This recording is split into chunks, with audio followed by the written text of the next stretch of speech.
Good evening. I'm Alison DeCourcey. I'm the president and CEO of United Community, and welcome to a very much technology delayed Unscripted Conversations with United Community. This is the first in a quarterly series of discussions centered around the issues facing folks in our community. Tonight, a Spanish interpreter will help me with our discussion. United Community has served the Route 1 area for more than 50 years, and COVID-19 presents tremendous issues to the community that we serve. Right now, we know that returning to school is one of the toughest challenges facing families on Route 1. We've collected questions in advance of this virtual town hall, and resoundingly, we've heard that our community needs answers and not more discussion about well-known problems. Tonight, we may not have all of the answers. However, we at least want to start a conversation in hopes of finding solutions to rectify the pain points that you all are facing. We also acknowledge that because of our time crunch, there will be questions that we won't be able to get to tonight. Please note that those questions and answers will be made available in our Feel Good Friday newsletter and posted to our website at www.unitedcommunity.org. To help us get questions to your answers, we are joined tonight by a panel of principals from our immediate area, along with county leaders, to listen to your concerns so that we can work together to find solutions. I'm sorry, we've had some difficulty with translation, so I'm going to continue to go here. From the Mount Vernon Pyramid, please welcome Ms. JoVon Rogers, principal of Mount Vernon High School, Dr. Craig Herring, principal of Walt Whitman Middle School, and Dr. Clint Mitchell, principal of Mount Vernon Woods Elementary School. And then also joining us are two leaders involved in supporting the return to virtual school. Pallas Washington, who's the Region 1 manager for the Department of Neighborhood and Community Services, and Judy Moore, regional supervisor from the Fairfax Office for Children. Thank you all for joining us. And I'm going to start with a question to the school principals. Can each of you tell us about one challenge that students and or their families at your school have experienced since the beginning of the school year, and what solution was put in place to support them? Why don't we start with Principal Rogers and then move on to Principal Herring and then Principal Mitchell. So Principal Rogers, to you. Hi, thank you for having me this evening. I think that, one of the biggest challenges that we faced at our school was our students and families being able to access the technology. So when we started school, we had over 130 students who were not engaged, who were not present in school. And so we engaged a group of teachers and support people to make phone calls, go out to homes, knock on doors, to find out exactly what challenges our community was facing, and we came up with solutions for that. So much so that by the end of the week, we had less than 20 students that were no longer engaged. So really connecting with our families and students to find out what their challenges were, come up with solutions to make sure they could participate in school was our first step. Thank you, Principal Rogers. Principal Herring. Yes, thank you. Welcome, and thank you for having us this evening. With the start of school, the more things are different, the more they're the same. Having middle school students starting for the first time and having 7 different classes versus just a couple that they would have in elementary. The number of links and getting organized was our big challenge. And just like Ms. Rogers at the high school, we worked really hard as a staff to help students by putting a link and a icon right on their desktops of their new computers they got with a template for their schedules, and help those students paste the different links to their 7 different classes. And we had great success after the first week also with just under 20 students still struggling with that. So great. We were pretty happy with that. Thanks. And to you, Dr. Mitchell. Thank you for having me this evening. Very proud to represent the Mount Vernon Pyramid this evening. I'm just gonna take it from what Dr. Herring said. We had some challenges around having the elementary students really going ahead and accessing their Gmail accounts. Imagine having a kindergartner, a first grader or second grader trying to access Gmail in order to get the teacher links from their email. So that's a challenge. So like Dr. Herring, we work with our tech team, teacher volunteers, to be able to create icons on each student's computer. In our case, we did about 5 icons per computer. We did over 2,000 icons at Malvern Woods. The other thing that we did, we took it a step further. The children receive a ton of emails from the teachers, and it's very difficult for them to find the link in their email. So what we did was we went in their personal emails with them and their families, and we put a star, or we starred their email. So that way they don't have to go to 20, 30, 40, even some cases 100 emails from last year to find the correct link. If they just press the star, it's going to bring them their current link. So that's something that we did in order to make our jobs easier at Malvern Woods Elementary School. Well, thank you for sharing those issues and solutions with us. I'd like to now have a conversation around an area that all of us are learning more about daily, technology, and that's what Dr. Mitchell just hit on. Technology, it's taken over our worlds. Even our youngest of learners are being required to engage with teachers and peers on screen. But virtual learning, like everything else, is not created equal. And many families are experiencing delays due to outdated laptops or lack of connectivity, and that results in disruption of learning. I'm a parent of twin boys enrolled in 4th grade at Bush Hill Elementary here in Lee District. Several times a day, one of my boys gets dropped from his classroom link and needs to rejoin his class and misses a few minutes of teaching time every time it happens. So first, back to you, Dr. Mitchell. Is tech support available to students during the day to assist with these kinds of drop programs or to assist with connectivity issues? Alison, I can interpret now. I'm back on. So thank you, Marcia. Go ahead, please. Disculpen que con la conexión tuvimos problemas, pero ahora estoy aquí nomás para interpretar, para ayudar a esos que están escuchando en español. Vamos a hablar ahorita sobre la conversación que tenemos en que todos ahorita estamos tratando de navegar tecnología que ahorita está dominando nuestro mundo. Hasta los niños más jóvenes de kinder hasta los más grandes tienen que relacionarse por medio de una pantalla. Y como todo en términos de aprendizaje virtual, no hay igualdad en todo. Muchas de nuestras familias tienen retrasos porque tienen portátiles anticuados o tienen falta de conectividad. Ahorita la señora Alison, ella es una mamá de gemelos en el 4º grado y ella también ve que varias veces se desconectan de las clases y pierden minutos de aprendizaje. Así es que le está preguntando ella al director Mitchell que él pueda responder a la pregunta que está en su pantalla. So Dr. Mitchell, just again, is tech support available to students during the day when they get dropped, when they have connectivity issues? The answer to your question is absolutely yes. First, we know it's not at the home. You know, parents should always double check their Wi-Fi, make sure their Wi-Fi is on, make sure if they receive a MiFi device from the school division, make sure the MiFi device is on and it's charged. So let's start with that first basic piece. Thereafter, there are a couple of things that normally happen throughout the course of the day or what a parent can do. First thing is, on the Fairfax County Public School website, there is a Return to Learn tab.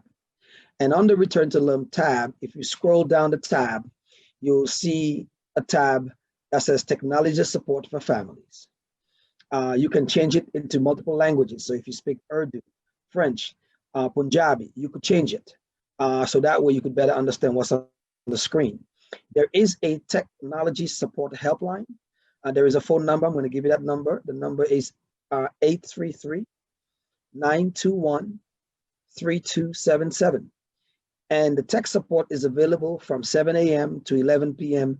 7 days a week. And there are interpreters in multiple languages that can support students and families with any issues throughout the course of the day and also during the weekend. You could also submit an IT request during the course of the day so IT can help navigate that support with you. There are 2 other pieces I'm going to add. The first one is that if you do have a tech issue or connectivity issue, you can also email the classroom teacher and have the classroom teacher put an IT request for that student So that way IT can try to problem solve with that family, with their specific device, because they all have numbers assigned to them, and IT can go in remotely and work with that student.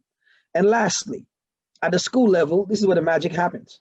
All of our schools have done a great job providing tech support maybe once or twice a week within their building. I know at Mount Vernon Woods, we do it twice a week. Tuesday and Wednesdays are tech days. If you're having any issues, you could come in and get support with changing the equipment, software, icons, MiFi devices, etc. So the basic answer to your question is yes. And the school division have done a great job with the YouTube channel showing parents how to navigate those issues. La respuesta del doctor Mitchell es absolutamente sí. La primera cosa es que en la casa los papás tienen que asegurar que el internet, su Wi-Fi o su MiFi están aprendidos o están cargados. También en la página del web del condado de Fairfax hay una página de tecnología que apoya a las familias, y en esa página uno puede entrar y lo tienen en todos los idiomas posibles, en una variedad de idiomas, y se puede convertir a esos idiomas para apoyar a las familias.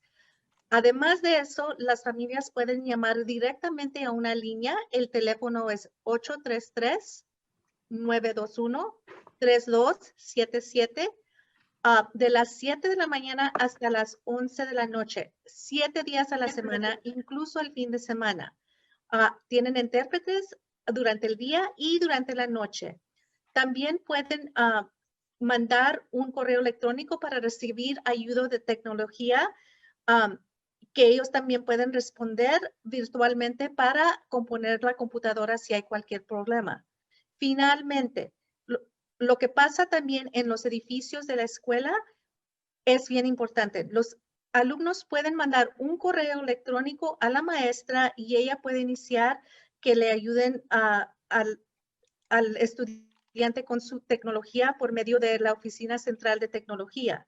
También al nivel de la escuela, cada escuela tiene días de tecnología. Por ejemplo, en la escuela de Mount Vernon Wood, 2 veces a la semana, el martes y el miércoles, pueden venir los papás, traer cualquier problema de computadora y nosotros les podemos ayudar.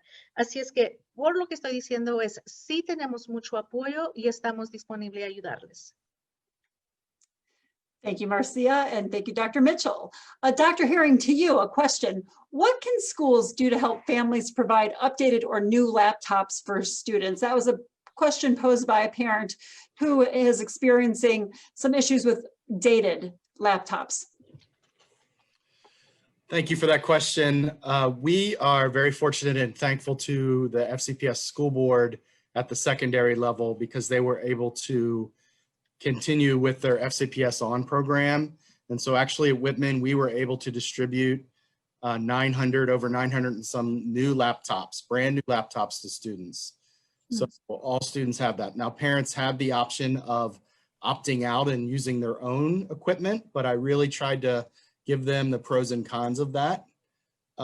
Also, Dr. Mitchell has informed me that, and correct me if I'm wrong, 5th and 6th graders at the elementary level of schools like Mount Vernon Woods were able to get brand new laptops as well. If you are experiencing some issues with dated equipment that is not working well for you, and you're in some of those grades that did not get the new laptop, just like Dr. Mitchell said, come to Mount Vernon Woods. They will swap it out for you with one that is working better, and they'll take care of you that way. But we really do have to give a lot of thanks to our school board and to Fairfax County in general for supporting us having great technology to start this new year. El doctor Herring dice que realmente quiere agradecerle a la mesa directiva de las escuelas y las escuelas porque ellos han continuado con el programa que ellos tienen de ON, y eso es que en la escuela intermedia dieron 900 computadores que son absolutamente nuevas. En la primaria, para los niños que están en el 5º y 6º grado, han dado también computadoras absolutamente nuevas. Ahora, las computadoras que están más anticuadas, otra vez, si hay problemas, uno puede traerlas a la escuela para tener un intercambio pero por lo tanto han hecho todo lo posible la mesa directiva de las escuelas, tanto como las escuelas, para tratar de proveer tantas computadoras nuevas que puedan y también componer las que no están funcionando para esos que no tuvieron la oportunidad de recibir una nueva. Thank you. Before I pose my next question, I do want to remind folks that although we started a little bit late, technology was not on our side. We do want to encourage you to submit questions to us in real time via the comments area under this live video. I'm going to actually share a statement from a parent that I'm going to ask Pallas Washington to respond to. And the statement is this: "It is very hard for me to work full-time and help my children with virtual learning. I feel like my children are going to fall behind because I am not able to be home with them during this time that they need me the most. If I quit my job, I will not be able to receive unemployment. If I don't have a job, I can't keep a roof over our heads or be able to feed my children. Please help me and other parents like myself during these difficult times." Pallas, may I ask you to respond to that statement? And it's tough to hear a story like that. It is tough to hear. It is tough to hear. And I am definitely going to also include my coworker and colleague, Judy Moore, to kind of also expound on many of the programs that Neighborhood and Community Services offers. In addition to having community centers and teen centers that we're hoping to have online on October 13th, to be able to have spaces where our youth can come and be able to, by appointment, be able to engage with staff at our centers. We recognize that there are also other needs in a hierarchy of needs that families might have that can affect their ability to pay attention to their child's education. So Neighborhood and Community Services also has a program called Coordinated Services Planning. It is a central clearinghouse for calls associated with basic needs. That number is 703-222-0880. And that is a method also to just be able to talk to someone just to make sure that they're navigating some of their overall needs. But going back to specifically what is available for kids and how we are supporting them through Fairfax County Public Schools, I'll go ahead and turn it over to Judy. All right. Thank you, Pallas. We actually have the SRS program, which is basically the Students Returning to Schools program. And it is located inside of 37 elementary schools throughout the county. And we really put this out there because we know that everyone cannot be home with their children during this time when it is so important that kids have that supervision and that help for learning. So that program is set up in 37 sites, as I've said, throughout the county, and it is open actually from 7:30 to 6 o'clock in the evening, so that the children will have a place to be in the schools, and they will have help there through staff who are in a bubble situation, because we know the times we're in, to help the children navigate those changes. So there are kids there who may have some special needs or special concerns that we work with, all the way from elementary through 6th grade. So those children are there. There are staff located in each of the rooms that they're in, and they're helping them through the course of the day. We know that, things may have been challenging for the first couple of days, just as one of the principals put on there about technology and the young ones getting on and all that, but it has really come to a place where it's really flowing really well. And I believe that the children are really getting something from there, being there and having the staff there to help them. And also having the parents have someone to be there with the children in case there are questions that are being asked on a daily basis. They can also work with our staff in that program to ask questions, how their children are doing during the course of the day. And we're really there to help them. So it is my job, as in being a support to all of the staff in those schools so that the children aren't being in a place where it is really important and critical during this time. Este caso realmente es bien difícil. Sí tenemos centros comunitarios que estamos esperando poder abrir en octubre, cuando pueden venir jóvenes con una cita. Reconocemos que es difícil ahorita para los niños no tener ese apoyo y estamos esperando poder abrir esos sitios.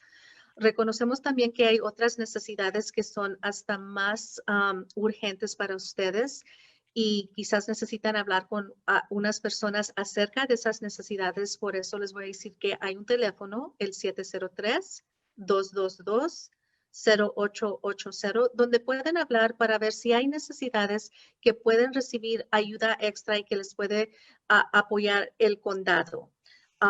Porque sabemos que a veces es importante hablar con alguien para poder navegar todas las necesidades que uno tiene, necesidades básicas que a veces son más urgentes y que nos dan más estrés. La otra cosa es que tenemos 37 programas en 37 escuelas donde estamos apoyando a niños. Están en una situación seguras donde hay pocos niños en cada salón. Sabemos que es difícil para unos papás que trabajan, así es que abrimos estos sitios que están abiertos de las 7:30 de la mañana hasta las 6 en la tarde. Es para niños que están en primer grado hasta el sexto grado. Sabemos que es difícil, que como al principio del año fue difícil comenzar con todo esto, como dijo un director, con los niños chiquitos, pero hoy estamos viendo que en esos salones los niños están aprendiendo, ya están al tanto y tienen gente allí que les están apoyando y ayudando. A la misma vez, ayuda que los papás tienen un adulto allí que pueden también conversar con el adulto para saber cómo le ha ido el día escolar a su niño. Así es que sabemos que esto es importante y estamos promoviendo tratar de tener estos programas y que sean suficientemente fuertes para nuestra comunidad. Thank you. And thank you, Pallas and Judy, for your response. We've gotten several questions around how students and teachers are struggling with that in-person connection that's really missed during and social interactions that are missed. We have a question actually also around teenage depression that has come from that lack of social interactions. And so the question is this: my teenager has become depressed. She has started high school. She does not know the neighborhood kids, and she's struggling with virtual learning. Although she has begun outside therapy, how can the school help her with her anxiety and depression? What I'd like to do is start with Principal Rogers from the school perspective, and then perhaps Pallas Washington from the county supports perspective. So Principal Rogers. Sure. So this was one of our major concerns as we brought students back to school, understanding that they've now been home since March with very little interaction and socialization, and recognizing that school for many of our students is their place for that communication with their peers. So, one of the things that we've done is we've embraced a model where we ask all teachers to start with a community builder. Many of our students are very reluctant to turn on their cameras or even use their microphones. So most of their interaction is through the chat. And so in order to create a safe environment for students to become more comfortable with that, we start every single lesson for every period with just a check-in or a community builder. For example, I was in a classroom today and they did a community builder on your best, worst, or first trip or day of school and such. And I really saw how our students opened up or were more willing to respond to that because it was a very safe environment. Students are not willing always to turn their cameras on or turn their mics on to answer a question in the classroom. And so what that does for the remaining students is not give them any interaction with their peers because they're looking at a black screen. So we're working very hard on that with our teachers and asking them to encourage students. While we do recognize that there are some circumstances that some of our students face where they don't feel comfortable turning their cameras on, we don't know what their experience is or what might be in their backgrounds, what noise level. You know, there are many families where multiple students are engaging in distance learning at the same time. So we certainly don't want to force it, but we want to create safe spaces where they are turning their cameras on, getting to know each other and sharing with one another. But what I would say about this student who is depressed is please reach out to that child, to that student's counselor, because we do have some support systems in the high school to support students with those things, as well as at the high school level, we still have our virtual clubs that are a great opportunity for students to interact with peers and get to know other friends who may be interested in some of the same things that they are interested in. So I really encourage parents to reach out to the school counselor, to the school administrators, to find out what opportunities there might be for our students to engage on a more social level, because that's one of the things that really breaks our heart, is just this limited interaction, socialization that we know is so critical in these years for our students.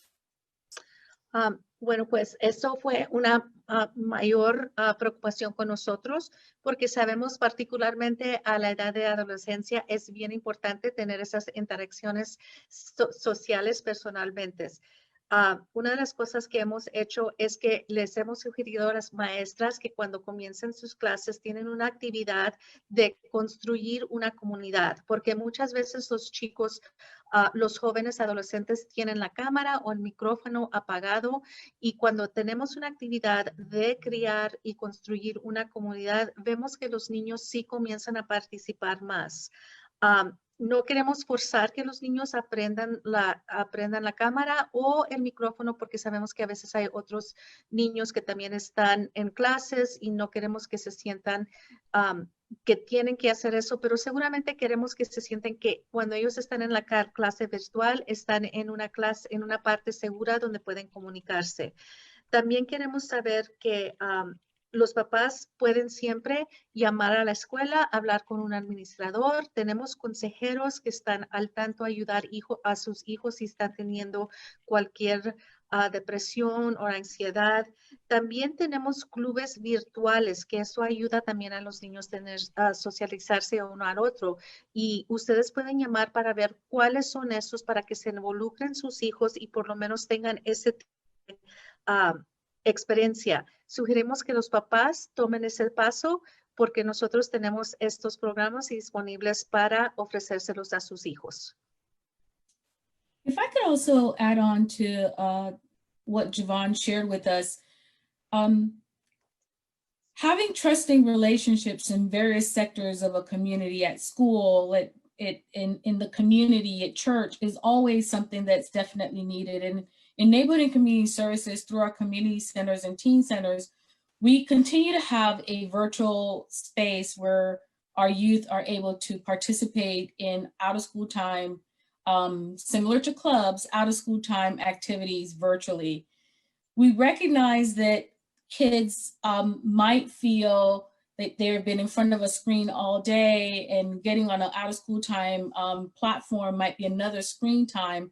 But we're promising that the moments that they're spending in ways that they're activities that they can be engaging, they can really connect with another adult, and be able to also have opportunities for mindfulness, to really be able to disconnect from the school time, and also be able to then be afforded an opportunity to have a space where they can have a free time with their fellow youth in the community. At our centers, we're also offering, we started this yesterday, we started what we call Parent Connect. Parent Connect is an opportunity for parents to come into our center between 3 and 8 p.m. and be able to connect with a center director, a center assistant director, staff at the center, and be able to ask questions like, what do I do? How do I engage my kid? Help me understand how to navigate their disconnect. And that, just by coming to our center and connecting in with the parent, we can also do what we call wellness checks. And it would just be a matter of that parent connecting with us and allowing us to have our staff periodically connect with that child and talk to them and offer them that support that they need. So we are trying as much as possible, in spite of the fact that we are not able to open our centers to our full capacity, still trying to find those ways to connect with our kids and make sure that they are aware that we're still there, we're still able to support them, and still able to connect with them in transformative and meaningful ways. Una de las cosas que quiero decir es que es bien importante que los jóvenes, adolescentes y también los papás tengan esas relaciones de confianza en nuestros centros para comunitarios y para adolescentes. También tenemos actividades que tenemos, y sé que es difícil que a veces los niños se van de la pantalla de la escuela a la pantalla de otra actividad para nuestros centros, pero a la misma vez tratamos de hacer que son actividades que son bien interesantes y bien diferentes para que ellos tengan ese espacio de desconectarse de academia, de las cosas académicas, y tener un espacio donde pueden tener tiempo libre, más relajado, conectarse con sus compañeros y poder relajarse un poco. También hemos comenzado un programa que se llama Conexión con Padres, que es de las 3 a las 8. Y pueden venir los padres a los centros y conectarse ellos directamente con un director del centro, personal del centro, para preguntarnos esas preguntas. ¿Qué es lo que hago? ¿Qué puedo hacer? Sabemos que estos tiempos son difíciles. ¿Cómo puedo navegar y ayudar a mi hijo a tener este tipo de experiencia, de estas relaciones que son más interactivas durante estos tiempos? Esto también nos ayuda a nosotros saber que quizás hay unas familias o unos adolescentes que nosotros vamos a ya en adelante tratar tanto que es posible tener unos chequeos de seguridad de salud. Así es que queremos que sepan que aunque no estamos a la capacidad que podemos estar, estamos haciendo todo lo posible para alcanzar a la comunidad y a los jóvenes y adolescentes en esta situación. Thank you so much. We're actually past the top of the hour. To the audience, technology just really stymied us at the beginning, but this panel is willing and really wanting to respond to a couple more questions that we've received. So if you'll give us 15 more minutes, we'll take them, and I'll ask our panelists to really limit our responses. We've received some questions from our community around what parents can do to ensure that students are logging in daily, are actively participating, and are being accountable in their virtual classroom. This question has come up for elementary through high school students, and specifically from working parent households. Here's a question from a mother of 4 in our community. It reads, I'm a full-time employee and a mom of 4 kids that are enrolled in FCPS. I have a hard time getting my teenager to log in for school every day since she is home alone with no supervision. What can be done to make sure that children are going to virtual class? Can you open schools or neighborhood community centers where teens can go every day for virtual learning? And I'm going to ask Pallas or perhaps Judy or perhaps both of you to provide a quick response to that question.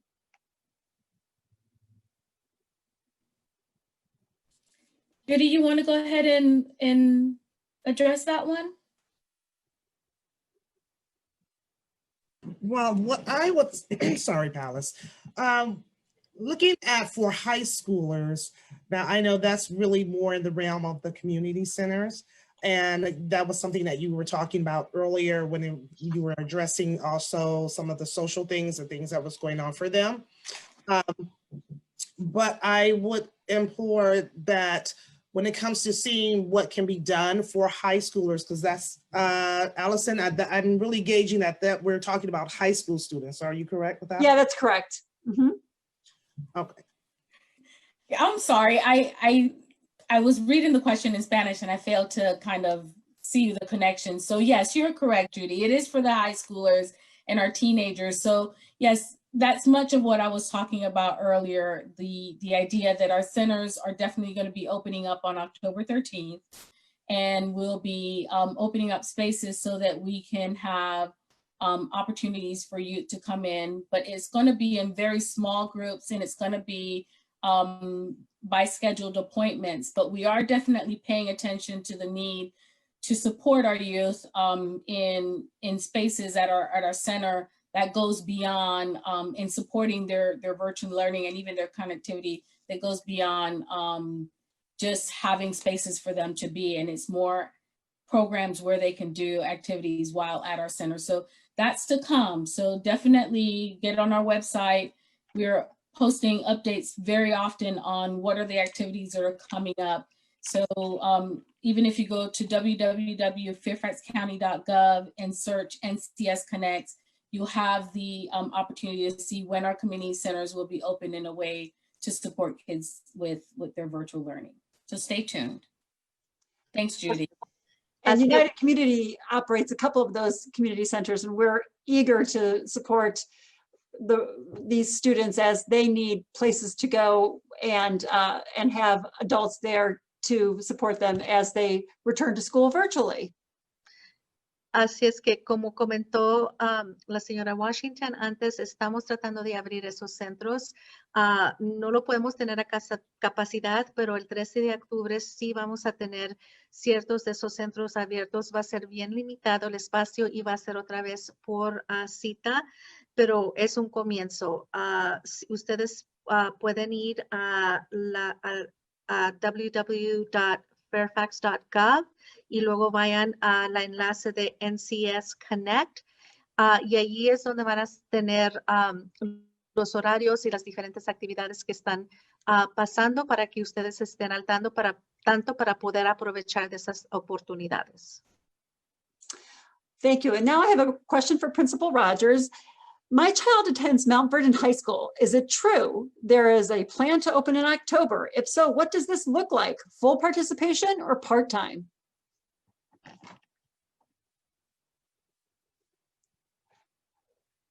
Principal Rogers, are you with us?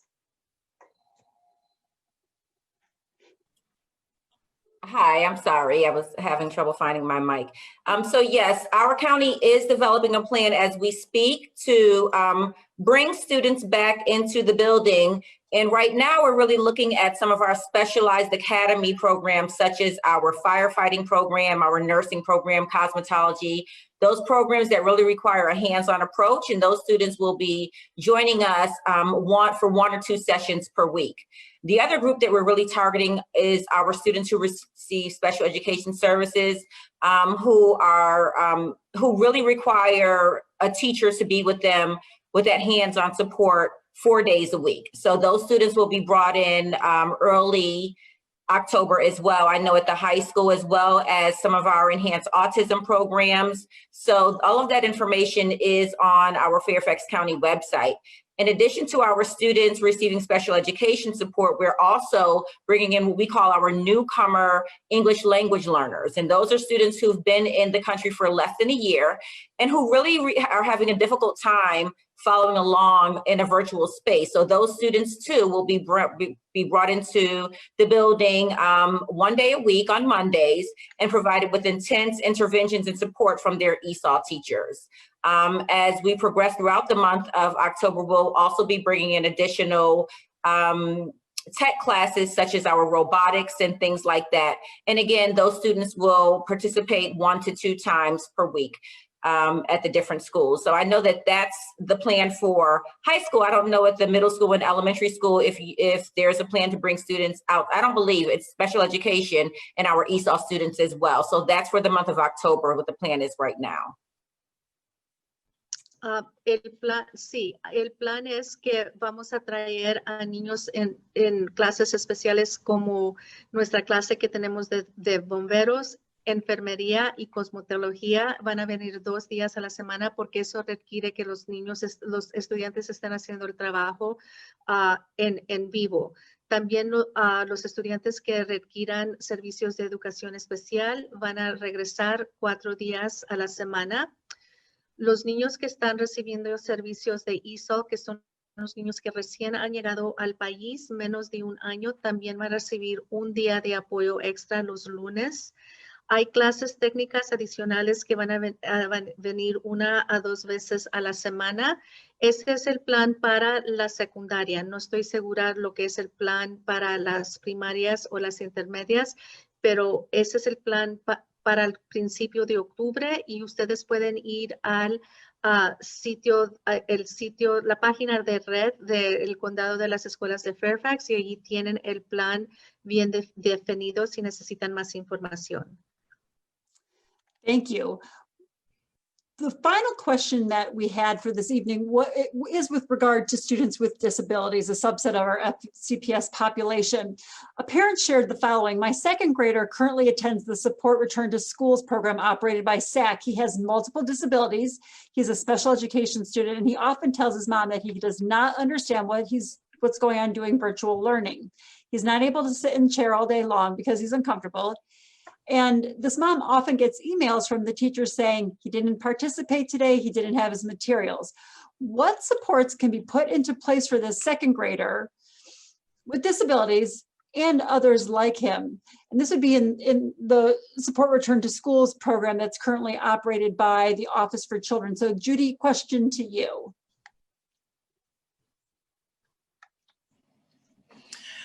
Yes, so we have actually many students in our program that have a variety of special needs that we have. And so what we're saying is when we're working with those children, we are really trying to take that time because we do, we work in this bubble and in this system that we are in medically in the time of COVID. We still try to get with those children and try to give them the additional support that they need in logging, whether it be logging in, whether it be giving them time breaks in between classes. Sometimes children need just that break to get up. You know, they have about a 10 or 15 minute break in between, and they may need to just get up and get some fresh air and get up to get out, to move around, to refocus, because we know that movement also brings about the ability to focus in on task. You know, if you're sitting at a computer the entire day without that movement, sometimes it becomes a little more difficult. So we have staff that are working with the children, and we are really working with the parents. We have what we have called a plan of action, that we sit down and we talk to those parents and say, tell us about your child. What is it that your child needs? How do they learn best? What can we put in place? Because for some of the children, they may not be a part of a program like this in the past. And sometimes it takes that time to really for them to get that trust going on with the staff that we have, to really understand what the need is and to give them that help. But we're working with the parents. We will touch base with the teachers. We will touch base with the schools, as long as the parents are giving us that information to see what are they doing in their classroom? What are the things that are working for them? If that teacher has some ideas that they've had from the past that we can draw off of. When we have those things set up and we have forms set up for each one of the children that are in our care, in our program, because it's very individualized. So we really know that we have to work together. It does take a village for the children to really be able to be successful in this environment of the virtual world. And it's not easy for a lot of the children, but you have to have a multifaceted way of dealing with it, be it the staff that are in SRS, the classroom teachers, the parents, everyone needs to work together. And then we sit down, we give them what we need, whether it's a physical break from the screen time, whether it's to sit down and say, hey, you know, give them that extra encouragement to say, what do you need? What's wrong? Can you handle this? You need some help. All of those things play into working with any child that has any type of special needs. Nosotros en nuestros centros tenemos muchos estudiantes que servimos que tienen necesidades especiales y trabajamos con ellos diariamente para darles el apoyo extra que necesitan. Le damos tiempos de descanso, a veces para salir a respirar, tener aire fresco, porque ese movimiento les ayuda para su habilidad de enfocar. Por lo tanto, tratamos de hablar con los papás, con las maestras y preguntarles cuál es el plan de acción que tenemos para este niño. Y tratamos de hablar con todas las personas involucradas en la educación de este niño para hacer un plan, para desarrollar ese plan y apoyar a ese niño tanto como es posible ahorita cuando están con nosotros. Reconocemos que que necesitamos más de solamente una persona para ayudar a este niño. Necesitamos a las escuelas, las maestras, los papás y nosotros. Y sabemos que no es fácil, pero si todos nos unimos, le podemos apoyar al niño tanto que es posible en estos tiempos de aprendizaje virtual. Thank you so much. I'm going to ask the principals, or give the principals an opportunity, just with 1 minute left. How would you like to reassure families who are paying attention tonight that that you hear them loud and clear, that you're available to them? What final words do you have to them? And I shouldn't say just principals, but panelists. So if you can all keep that, just quickly respond, that'd be great. And let's go ahead and start with Principal Herring. Yes, thank you for that question. I would just assure parents that we are working hard to get students back in the building. We know that learning is a social activity and that students need that social connection, both with their teacher and their peers, for that ideal learning situation. So we have been, my colleagues can share, we've been on long meetings for the last several weeks, putting into place safe ways for our students to come back into the building in a measured but certainly progressive manner. And I would just say hang in there with the virtual learning, keep your kids engaged, and we're working hard to get students back into the learning process. Thank you. Dr. Mitchell, to you.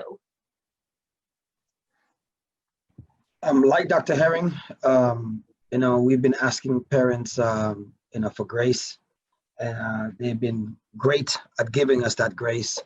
And I echoed what Dr. Herring said, but I do want to take a quick second to address, I keep hearing the question from the previous parent, so I'm going to use my time to address that parent question about the issue of that student in special education that has that blurry screen, they can't see. And I want to let parents know that there are some tools in Blackboard that you can use, such as the magnifier, to help and aid students with special needs who need to be able to see the screen.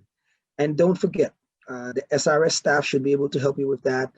Alternate teaching and sitting arrangements. Kids can stand. They could use a bean bag. You don't have to sit at a chair. So just keep that in mind as you engage parents. But I just want to make sure I share that with the parents who are listening, who are concerned about their special, for their students who are receiving special education services. Thank you, Dr. Mitchell. Dr. Mitchell, Principal Rogers, and then we'll have translation.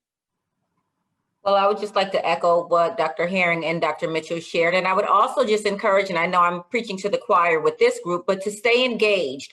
You know, all of our schools are sharing lots of resources that families can benefit from. I know that Walmart just had a giveaway and we sent that information out, and we had very few parents coming, but stay engaged, read the newsletters, contact your school if there are any concerns at all. We are there. If you don't know who to contact, then contact the principal and we will put you in contact with the people who can help you. We have a great team at all of our schools, and our #1 goal is to support our students and our families during this very difficult time. So we just ask that you stay connected with us. Let us know what your concerns are, because when we know what the concerns are, we're better equipped to be able to resolve them. So we thank parents for joining tonight, and encourage you to encourage your friends to stay engaged with the school so that you'll know all of the resources that are available to you and your children. Rápidamente voy a decir que el doctor Herring dijo que quiere asegurarles a todos los padres que están trabajando duramente para que regresen los estudiantes. Saben que aprendizaje es una actividad social y tienen que tener esa conexión tanto con sus compañeros como con las maestras. Y estamos trabajando para traer a los niños a la escuela en una manera segura. Va a ser paso a paso, pero estamos trabajando en eso. El doctor Mitchell dijo muchas gracias a los papás que nos están dando mucha paciencia en este tiempo, y también quería decirle a la mamá que tenía preocupaciones con su niño con disabilidades que hay herramientas en Blackboard que pueden ayudar a esos niños y que ellos pueden no necesariamente siempre estar sentados en una silla, pueden pararse, pueden moverse durante la clase. Eso les puede ayudar. Sabemos que las personas en esos centros pueden ayudar a los niños con eso. Y luego finalmente la directora de Mount Vernon Woods, la señora JoVon dice la cosa más sumamente más importante es manténganse contactados con nosotros, con la escuela, con la comunidad, porque sabemos que si ustedes están comunicando con nosotros, nosotros comunicamos con usted también las cosas que están pasando en la comunidad. Por ejemplo, Walmart estaba regalando cosas, nosotros les dejamos saber a las familias. Eso es lo más importante. Si no sabemos si hay problemas, si ustedes no se comunican con nosotros, luego no podemos ayudarle. Así es que la comunicación es la cosa más importante. Thank you, Marcia. Judy, final thoughts from you. Well, I'm here to really say that we're all here to work together. We know that this is a very important time for all of the children. And, thank you, Dr. Mitchell, even talking about, what we can do to help the special needs children, because exactly, yes, we have, the balls that they can sit on, or the different things, the avenues that we're trying to do to support the children and the families during this very difficult time. We really want to make sure that everyone know that we're open, that we're there. We're really here to support the families. We're really there to support the children. And if there's anything going on, I know for the SRS program, my job is to make sure that it's running to the best that it can be and that we're supporting you. And if there are any concerns, we say, please come in, have a call us. I'm here to talk with you. My center supervisors are there to talk with you. We have staff that are there to talk with you, to be able to problem solve, to get through anything that we can, because the biggest thing right now are the children and their welfare. We know that them coming in, we call it social distancing, where we say we take that away and we say physical distancing, because socially we know children need to be around each other. So we call it, physical distancing. We don't want to take the social aspect out of it. And we know that that's very important for all children. And so if there's anything that we can do, I know on the SRS level or anyone here that's here on the panel, we're all here for the children because they are the most important thing that's going right now. So that's what we're here to talk about, and we're here to support you and the families. And Pallas, to you. Thank you. And Judy said it well. I think Neighborhood and Community Services, we're striving to be connected to our families, connected to the community. So whether it is accessing us through a telephone number, which I'll say again, 703-222-0880, that can be a clearinghouse to get any of your questions answered about what your needs are, what you're dealing with, ways that we can continue to connect with you.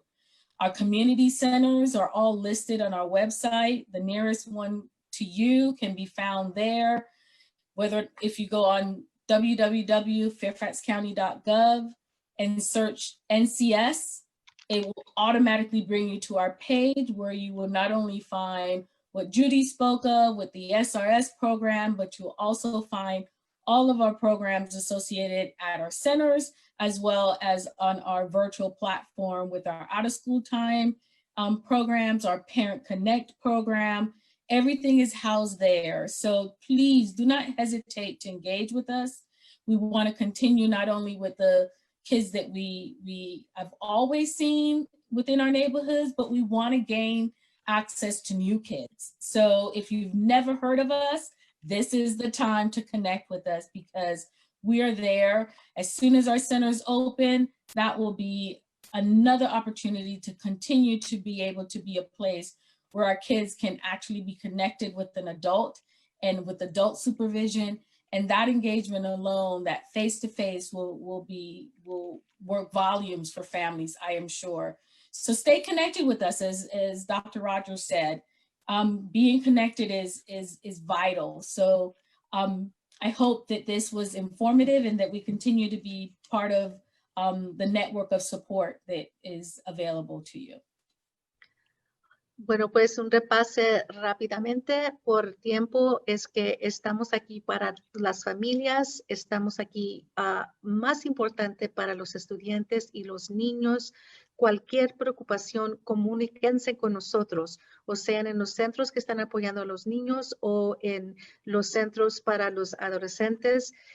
Todos los enlaces los vamos a poner en esta presentación, pero siempre comuníquense, sea por teléfono, por correo electrónico, busquen los recursos. Estamos aquí para ayudarlos en estos tiempos tan difíciles y esperamos que cuando ya todo se abra, que van a saber ustedes de todos esos programas y van a entrar y los vamos a apoyar hasta más.